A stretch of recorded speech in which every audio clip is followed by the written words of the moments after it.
Yes guys, welcome back to another video. Welcome to the George Benson Football Channel. I hope all of you guys are doing good, or at least you're doing as well as you possibly could be, off the back of yet another harrowing night of football from Chelsea Football Club. The December slump, the December drop-off, the December capitulation, the catastrophe, the natural disaster, whatever you want to know it as, it's true. It's a fact. There's no running away from it. There's no hiding. So instead of me just not posting a video today, I want to go through the Chelsea news. I want to go through Enzo Maresca's comments off the back of that match last night, because I said in the 6 Things We Learnt video, I need an explanation. I think a lot of you lot need it as well. I've gone through Twitter. I've watched everyone's YouTube videos, and universally across the board, including television pundits, ex-players, people are confused. Enzo Maresca has come out and defended it. And what I've got a huge issue with right now is that Chelsea Football Club seem to be the only team in Europe that have a problem with playing twice a week. Well, we played twice a week last week, but it was the Conference League. We were beating teams 8-0. We were able to rotate and only play players once a week. Enzo Maresca right now is defining everything I don't like about modern football. What is it that players can't do to play football twice a week, especially when all we've done for the last 3 years is talk about the age and the youthfulness of this Chelsea squad? You can't tell me that every single one of these players is tired, is exhausted. I can certainly say that a couple of them are. Enzo Fernandez has played a lot of football and looked as though he should have been staying in England last night as opposed to flying over to Italy. But don't worry about that. We won't bring on his replacement. We're just going to put a load of right-backs in midfield. Enzo Maresca last night has shot himself not just in the foot, but in the leg and in the arm and in all of the flipping capillaries and veins that you can find. Because nobody understands just how we can end the game the way that we did. We were winning 1-0. And Enzo Maresca said this himself, and I want to break down these comments a little bit here. First half, we were winning. We were good and controlling the game. After we conceded the first goal, we lost control a little bit of the game. We're playing every 2 days. 2 days, 2 days. It's not entirely true, but whatever, it's 3 or 4. For a moment, we looked like we struggled a lot. But now it's about trying to win the next game. We were aggressive like them, were we? We had different chances to make it 2-0, and when we conceded 1-1, the dynamic of the game changed a little bit. When we conceded at 1-1, it was very obvious what it was. Trevor Chalobah was having a perfectly good game.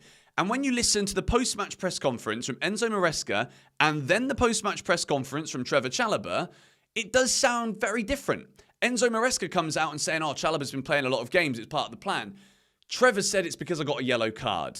So is Trevor Chalobah going to Enzo Maresca and saying, boss, I'm really tired. I need to come off because I've got a yellow and I don't trust myself because I'm knackered to not get a second one? Since when have we succumbed to this disciplinary problem and as a result of having yellow cards just altered the starting 11, altered the 11 that goes out there on the field? Lo and behold, Wesley Fofana, similar to what we saw with his sleepy moment against Arsenal, exactly the same goal goes in. Wesley Fofana doesn't check over his shoulder, Scamacca is there, and Atalanta equalised to make it 1-1. Unfortunately for Wesley Fofana, he goes off the pitch with an eye injury, which was very unfortunate. Scamacca didn't mean it, so I'm not going to sit here and complain about him just because he's ex-West Ham.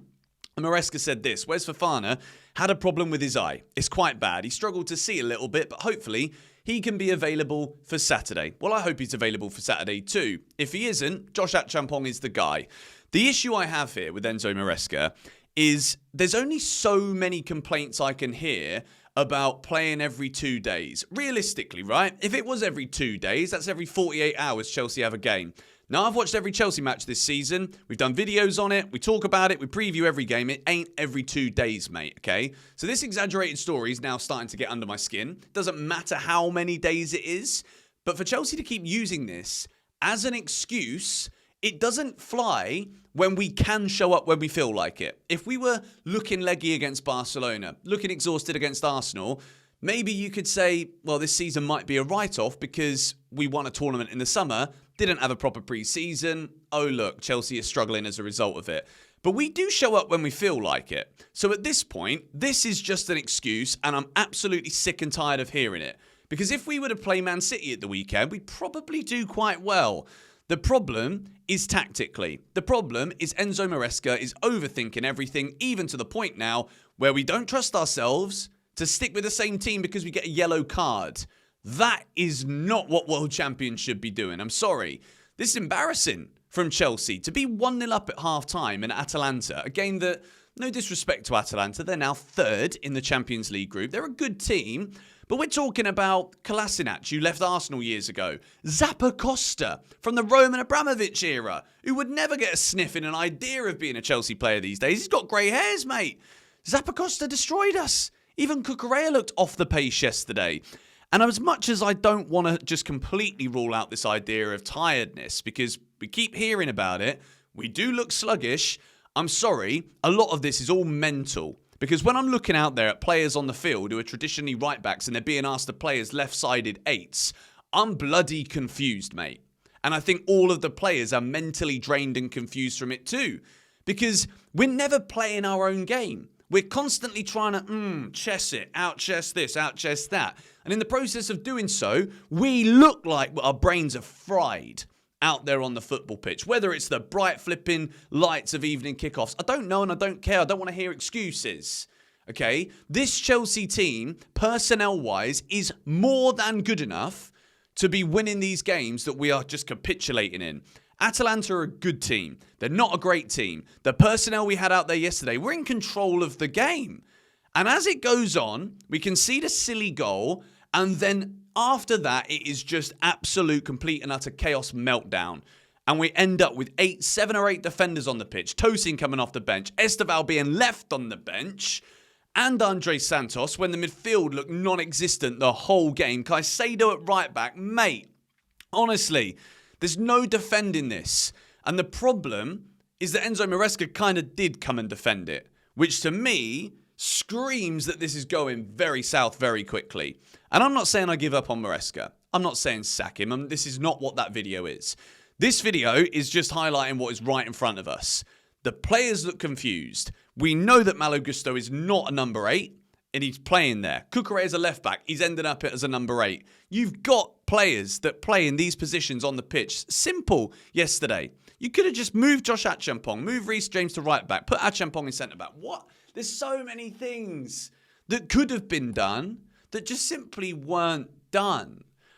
Now, obviously, we got Everton this weekend, and I'm petrified. I'm not going to lie to you. Everton have been in great form. They're not conceding many goals. They're scoring goals. They've got a player that didn't really have a future at Chelsea. Keenan Dewsbury Hall, killing it right now. One of the informed players in the whole Premier League. So I'm really nervous about this one, purely because it's not Arsenal, Man City, Liverpool, Barcelona. Everton. What are we going to do here? Are we going to bring the energy? Do we care about this one? Or are we going to see tinker, rotation, sub? What are we going to see here? This is a must-win game now for Chelsea because rapidly, the reason that Maresca is losing people so quickly is because nobody can justify what he's doing apart from himself. And then when he justifies it, virtually everybody disagrees with what he's done. That's a huge problem for a Chelsea manager or any manager at any football club for that matter. So let's see what the response is. I'm going to put this one to bed. I don't want to talk about Atalanta anymore. But let's give a little update on Liam Delap. Breaking. Chelsea are hopeful. Liam Delap will miss a maximum of 4 weeks and may even return quicker. So it isn't a broken shoulder, fractured shoulder, dislocated shoulder, whatever you can do to your bloody shoulder. Just looks like Liam Delap's going to be out for some time. Now, the striking situation, Joao Pedro scored a good goal last night. I thought Pedro was actually quite good, to be honest. But the latest on Emiga in the January transfer window is Chelsea will not attempt to bring Emmanuel Emiga, move from Strasbourg next summer forwards, or look for another striker. We're making our bed here, aren't we? And it looks as though we're just destined and set to lie in it, whether it's a good thing or not a good thing. We've got to pull our finger out. Pedro scored a good goal last night. He's got to back it up again at the weekend because Mark Guiu also on the bench last night. Maresca don't back him, does he? I think we're seeing here that whether or not you agree or I agree with this, quite clearly Maresca don't back some of these players in this squad. I don't necessarily think Andre Santos is backed. Mark Guiu, and I think rightly so maybe, isn't really trusted to lead the line for Chelsea. As good as he can be, let's be real. Is he really a Chelsea striker? We spent $2 billion. $2 billion. And we're talking here about, trying to botch together a side and not knowing what the team's going to be. we've got to go and figure out, like, there's got to be 8 or 9 players here that play every single game. If they're so tired that they can't play, let them come to you and tell you that. I don't want to hear all of this excuses that are exaggerated stories about games every 2 days. It's not every 2, it's every 3 or 4 for a start. But still, these are professional footballers at the highest level getting paid tens or if not hundreds of thousands a week, man. Let them go out there and do their thing.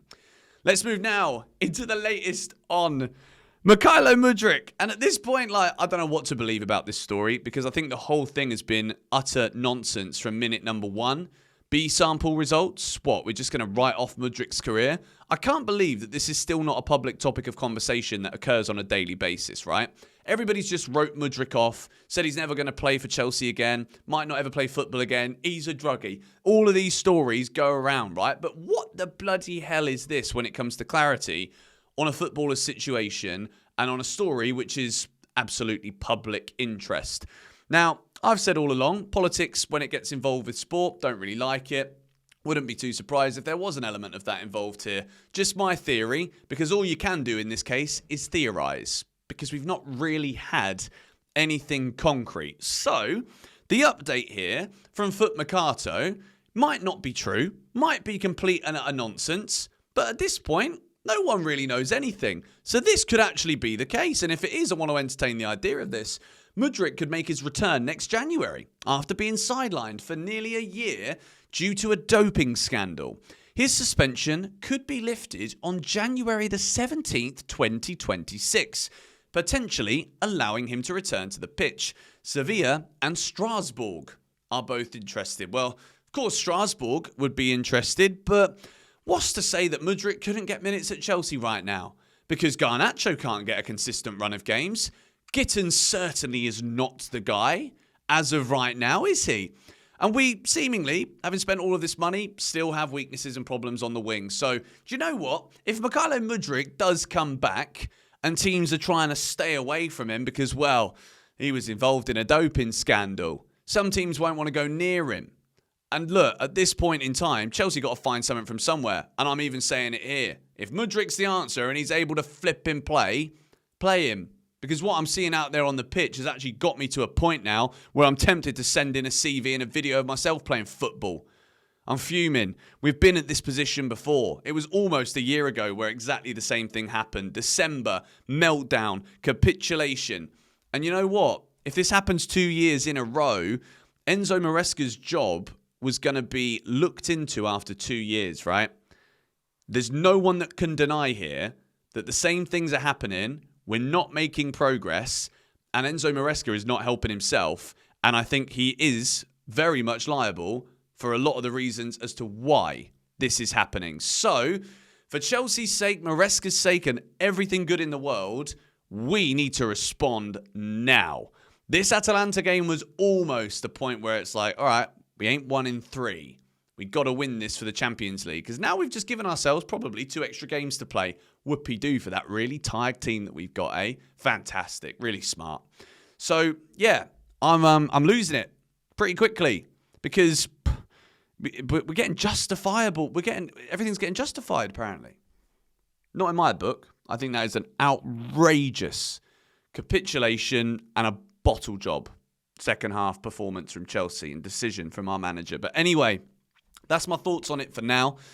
Let me know yours in the comments down below and stay tuned for the rest of the week to Shootout. Link is in the description. We've got loads of content going out there. And of course, I know it's difficult because you don't want to hear anything about Chelsea right now. But if you want to support the channel, drop a like on it and I'll speak to you guys in a bit.